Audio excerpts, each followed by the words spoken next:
बहनों और भाइयों, मैं हूं आपका होस्ट जटाशंकर पंडित जी। आज इस एपिसोड में रामचरितमानस के बालकांड में संत संत वंदना की चौपाई भले पोच सब विधि उपजाए, गनि गुण दोष वेद बिलगाए कहिन वेद इतिहास पुराना, विधि प्रपंच गुण अवगुण साना की व्याख्या की जाएगी। चलिए शुरू करते हैं।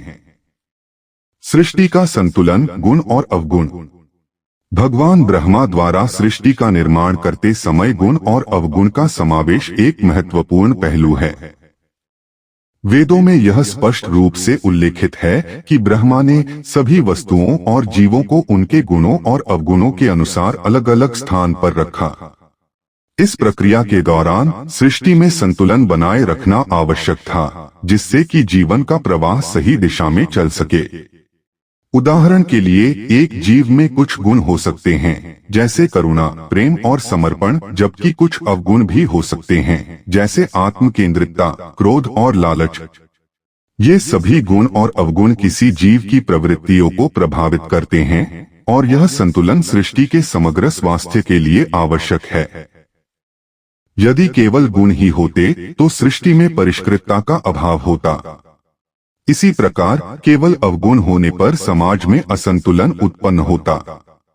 वेदों में वर्णित है कि विभिन्न वस्तुएं और जीव कैसे एक दूसरे के साथ सहअस्तित्व में रह सकते हैं। यहाँ गुण और अवगुण का ध्यान रखते हुए ब्रह्मा ने सभी प्राणियों को मानसिक और शारीरिक गुणवत्ता प्रदान की है, जो उन्हें उनकी विशेष स्थितियों में कार्य करने में सहायता करती है। यह ध्यान रखकर वेद वह ज्ञान प्रदान करते हैं जिससे जीव अपने गुणों को बढ़ा सकें और अवगुणों को नियंत्रित कर सकें। यह सृष्टि का संतुलन जीवन के सभी पक्षों को एक नई दिशा देने में सहायक होता है। वेदों का दृष्टिकोण, गुण और दोष का विभाजन। वेदों का साहित्य भारतीय संस्कृति और दार्शनिकता का एक महत्वपूर्ण स्रोत है, जिसमें गुण और दोष का विस्तृत विवेचन किया गया है।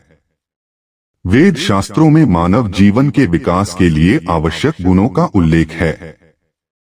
उदाहरण स्वरूप सामवेदा और ऋग्वेद में उन गुणों की चर्चा की गई है जो व्यक्तित्व के निर्माण में सहायक होती हैं। ये गुण व्यक्ति के नैतिक, आध्यात्मिक एवं सामाजिक जीवन में संतुलन बनाए रखने में महत्वपूर्ण भूमिका निभाते हैं। विभिन्न पुराणों में भी गुणों और दोषों का उल्लेख मिलता है, जिसमें गुण हमें सद्गुण जैसे कि सत्य, अहिंसा और प्रेम की ओर प्रवृत्त करते हैं। वहीं दोष का उल्लेख उन अवगुणों जैसे कि क्रोध, ईर्ष्या और अहम का विश्लेषण करता है। वेदों में वर्णित ये गुण दोषों के विपरीत वास्तविकता के प्रकाश में जीवन जीने के मार्ग प्रशस्त करते हैं। उदाहरण के लिए, उपनिषद में व्यक्ति को सद्गुणों को अपनाने और दोषों से दूर रहने का निर्देश मिलता है, जिससे आत्मज्ञान की प्राप्ति एवं सामाजिक समरसता संभव होती है।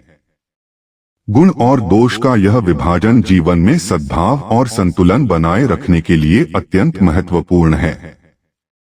वेदों के अनुसार एक व्यक्ति को अपने गुणों का विकास करना चाहिए तथा दोषों को समझकर उन्हें नियंत्रित करने का प्रयास करना चाहिए। यह केवल व्यक्तिगत स्तर पर ही नहीं, बल्कि पूरे समाज में सामंजस्य स्थापित करने का एक रास्ता प्रदान करता है। इस प्रकार वेदों का दृष्टिकोण गुण और दोष के माध्यम से मानव जीवन के सार को समझने में सहायता करता है। इतिहास और पुराण, सृष्टि के संकेत। प्राचीन भारतीय इतिहास और पुराणों में सृष्टि के विभिन्न पहलुओं पर गहराई से चर्चा की गई है, जिसमें गुण और दोष दोनों का उल्लेख किया गया है। ये ग्रंथ न केवल धार्मिक और आध्यात्मिक दृष्टिकोण से महत्वपूर्ण हैं, बल्कि उनमें सांस्कृतिक और नैतिक मूल्यों का भी समावेश है।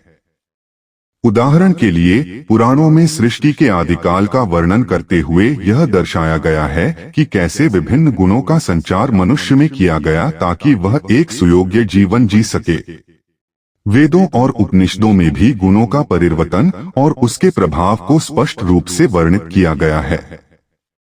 ज्ञान, सामर्थ्य, बुद्धिमत्ता और धैर्य जैसे गुणों को आदर्श माना गया, जबकि क्रोध, अहंकार और ईर्ष्या जैसे दोषों को नकारात्मक रूप में चित्रित किया गया।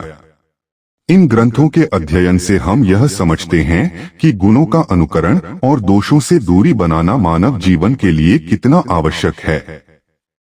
प्राचीन भारतीय संस्कृति में यह स्पष्ट किया गया है कि सभी मनुष्यों में गुण और अवगुण एक साथ निवास करते हैं और यह हमारे द्वारा किए गए चयन पर निर्भर करता है कि हम किसे अपने जीवन में शामिल करते हैं। इस संदर्भ में उदाहरण के तौर पर महाभारत में अर्जुन और दुर्योधन के बीच का युद्ध यह दर्शाता है कि कैसे अच्छे गुण और बुरे गुण एक व्यक्ति के मार्ग को निर्धारित कर सकते हैं। इन प्राचीन ग्रंथों से हमें यह भी पता चलता है कि ये गुण और दोष केवल व्यक्तिगत स्तर पर नहीं बल्कि सामाजिक और सामूहिक स्तर पर भी महत्वपूर्ण हैं। इससे स्पष्ट होता है कि मानवता के विकास में गुणों की स्थायी अनिवार्यता है और यही विचार आज भी जीवन परिदृश्य में प्रासंगिक हैं। जीवन में गुण अवगुण, प्रासंगिकता और सीख। जीवन में गुण और दोष दोनों का अहमियत रखता है। जहां गुण हमारे व्यक्तित्व का उज्जवल पक्ष पेश करते हैं, वहीं दोष हमें सीखने और सुधारने का अवसर प्रदान करते हैं। आज के तेज गति वाले जीवन में गुणों को अपनाने और दोषों से बचने की प्रासंगिकता और भी बढ़ गई है। जब हम अपने दैनिक जीवन में गुणों का पालन करते हैं तो हमें न केवल व्यक्तिगत विकास में सहायता मिलती है बल्कि सामूहिक जीवन में भी सुधार आता है। गुणों जैसे कि धैर्य, संवेदनशीलता, ईमानदारी और सकारात्मकता को अपनाना अत्यंत आवश्यक है। ये गुण न केवल स्वस्थ रिश्तों का निर्माण करते हैं बल्कि आत्म को भी संतुलित करते हैं। इसके विपरीत दोषों के रूप में गुस्सा, अहंकार एवं आलस्य हमारे विकास में बाधा डालते हैं। इस प्रकार यह महत्वपूर्ण है कि हम अपने जीवन में गुणों को प्राथमिकता देकर दोषों से दूर रहें। जीवन में संतुलन बनाए रखने के लिए कुछ उपयोगी सुझाव निम्नलिखित हैं। पहले, आत्म प्रतिबिंबन करें और अपने गुणों और दोषों की पहचान करें। ऐसे गुणों पर ध्यान केंद्रित करें जिन्हें आप बेहतर बनाना चाहते हैं। दूसरे, अपनी सोच को सकारात्मक बनाए रखें। सकारात्मक सोच से गुणों के विकास में सहायता मिलती है। तीसरे, नियमित रूप से प्रेरणादायक पुस्तकों और व्यक्तियों से प्रभावित हों जो आपको गुणों को अपनाने में मदद करें। अंततः अपने दोषों को पहचानें और उन पर कार्य करें, क्योंकि सुधार की प्रक्रिया ही सच्ची प्रगति की ओर ले जाती है। इस प्रकार गुणों और दोषों की अवगुणा में हमें यह समझना होगा कि कैसे गुणों को अपनाने और दोषों से बचने से हम अपने जीवन को अधिक सफल और संतुलित बना सकते हैं। बस आज का एपिसोड यहीं समाप्त करते हैं। अगले एपिसोड में अगली व्याख्या के साथ उपस्थित होंगे। यदि यह व्याख्या आपके हृदय को कहीं स्पर्श कर जाए तो आभार रूप में आप इसे शेयर और लाइक करना बिल्कुल भी न भूलें।